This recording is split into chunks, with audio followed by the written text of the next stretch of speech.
really gotta get this essay for Hildebrandt written. What am I gonna do? I don't know. Maybe I'll just watch some TV. Are you scared of dying? If so, you are not at all alone, and you may have a condition called thanatophobia. A fear of death is natural and instinctual, and as humans are hard. I don't want to watch that. Skip. What gives life purpose and existential understanding? Looking at history, the two apparent answers are technological development and religion, since both of these things hold high cultural value.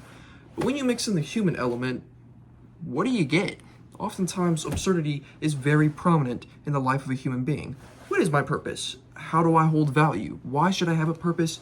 Who am I? Kafka Tamara from Murakami's Kafka on the Shore and Grindel from Gardner's Grindel are perfect examples characterizing common absurdity. That is one attractive fella. I want to watch this. For more on that, please switch to channel 243. 243. 243. Crash course. Kafka Tamara is a boy who is assigned a predestined life from his father.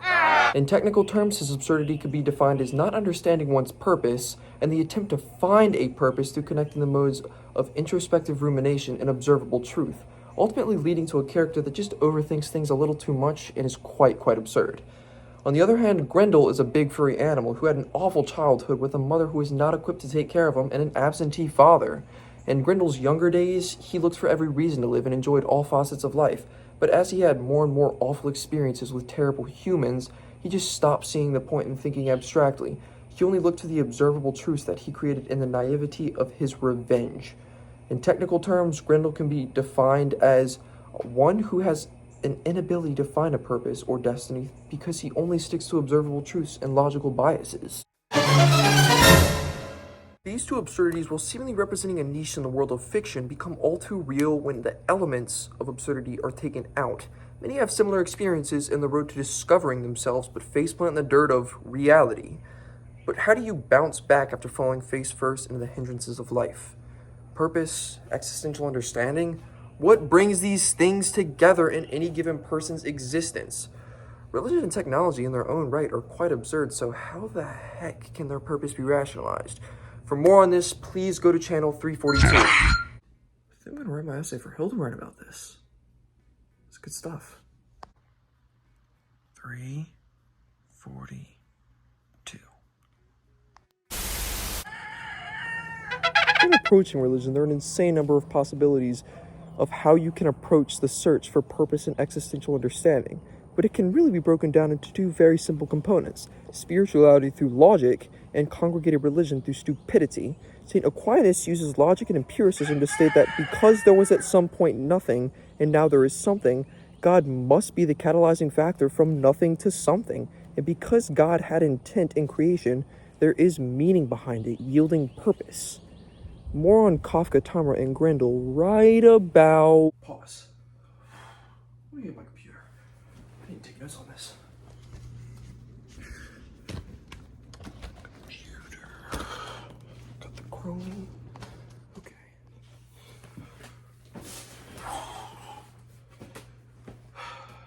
Ready. Unpause.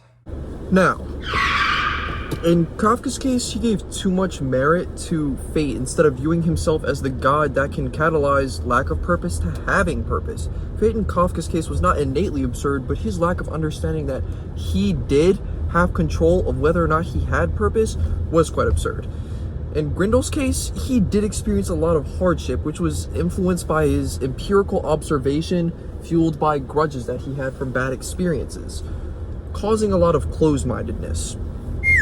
Grendel uses the tactic put forth by Aquinas to propel the absurdity in his life. This misuse of Aquinas' proposal just fills Grendel with obsession and hatred rather than nurturing the mind and body.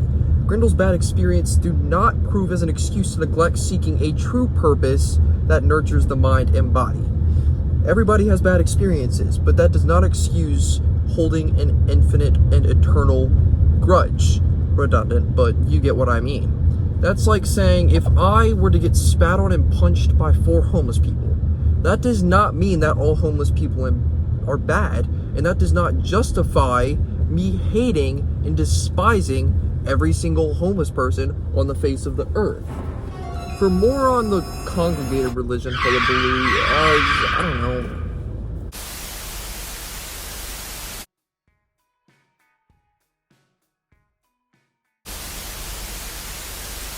Beliefs, and video games are no exception.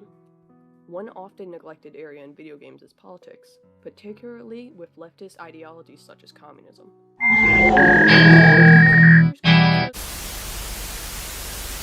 Now, on the topic of congregated religion, this form of religion can easily promote absurd tendencies. Robert Orsi provides a very good example of this in his recount of the violent conflict between the Protestants and Catholics over the simple biblical phrase, "This is my body." Now, religion itself is not innately absurd, but when things like groupthink and the removal of intimacy between you and whatever your belief may be are involved, things can get very absurd very quickly. As Robert Orsi said, "I am spiritual, but not religious. My religion is a matter of ethics and not bizarre events, and my ethics are a matter of personal choice, not of law. I take orders from no one." Now, religion itself, or whatever you may practice or believe in, are not a surefire way to have a purpose or existential understanding. That's up to you. You have to want to have that. For more on technology, please go to channel 237. Huh?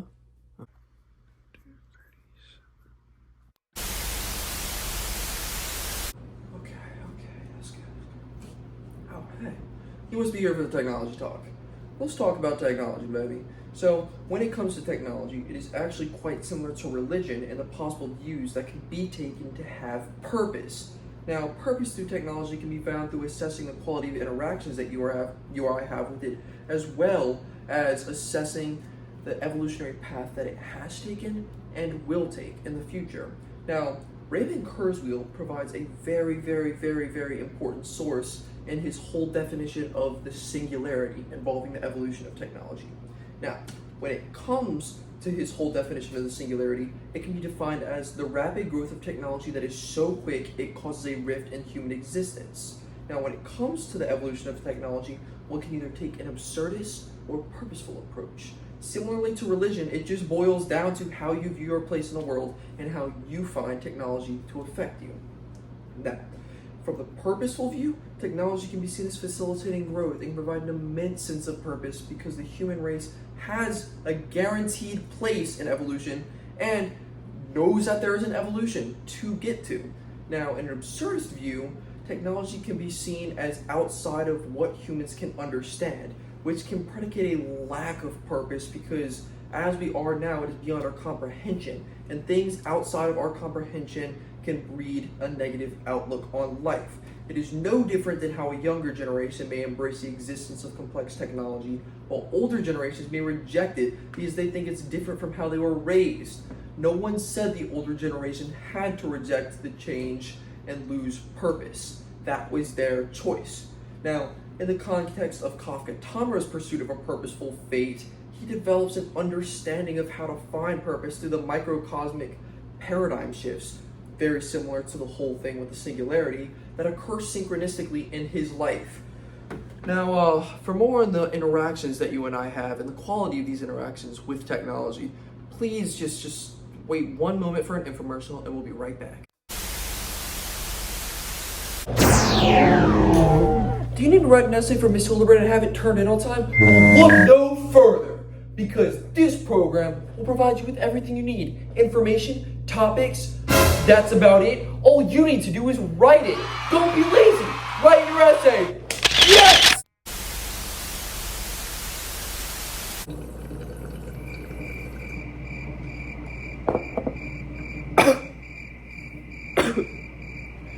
Hey, you must be here for how we interact with technology. And you're at the right place, baby. So, when it comes to the interactions that we have with technology, Jahan Dahan did a really interesting research study about how 6th and 7th grade students view technology. Now, when the children were asked about their overall view of technology, they stated that it's just a very productive instrument that helps with the advancement of society, which provides a sentiment that yes, technology is crucial to human evolution. Cool.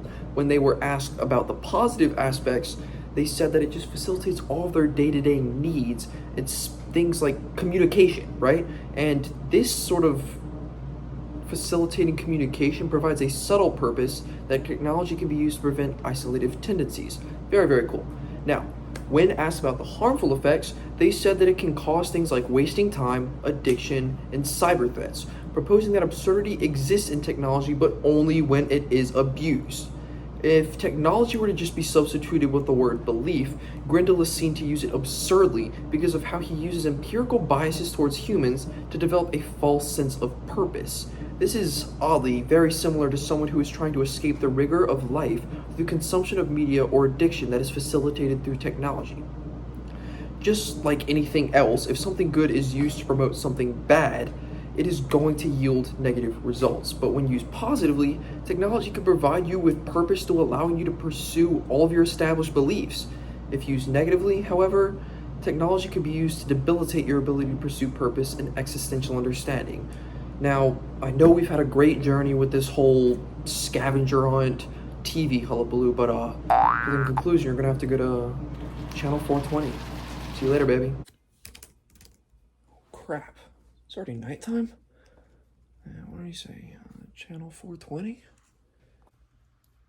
420. We're here. Let's finish off strong. When taking into account the amassed content concerning technology and religion, you gotta see it as a double-edged sword. It is only appropriate to evaluate technology and religion with the basis of understanding that the only way you're gonna have a purpose is if you allow yourself to have a purpose. The outlook of absurdity is not dependent on the innate nature of believing in technology and religion, but rather on your willingness to change. Because only in your willingness to change will you be able to escape the absurdity as portrayed in Kafka on the Shore and Grindel. It all comes down to whether or not you intend to have a purpose, because where there resides intent, there resides purpose. Thank you.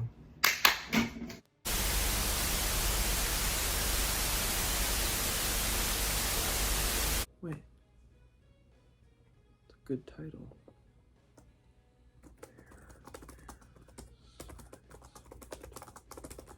Besides purpose.